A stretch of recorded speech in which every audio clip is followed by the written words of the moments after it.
ษณะนี่เปิดแห้งและตัดสองกรณีหนึ่งเป็นน้ำสวิตซิ่งสองเป็นน้ำบอดหลังหรือว่าพวกผักขยายมีส่วนเนาะ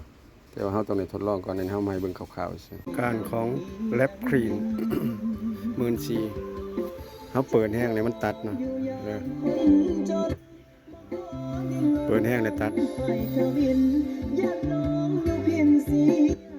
ขนาดเฮาแก่ปาก12นิ้วมันยังตัดเนาะอาการมันตัดเฮาสงสัยเฮามาเปิดสวิตช์เบิ่งวัดเบิ่งไฟข้างหนึงก่อนมันมีประมาณ180 592นะว่ามันตกบ่มีละเครื่องทำงานซ้ำนี้ก็ได้เนาะปกติซ้ำนี้ก็ได้เปิดเพลงมาเบิ่งเนาะนี่มันตัดแล้วแต่ไฟบ่ตัดนะตัดแล้วเนาะ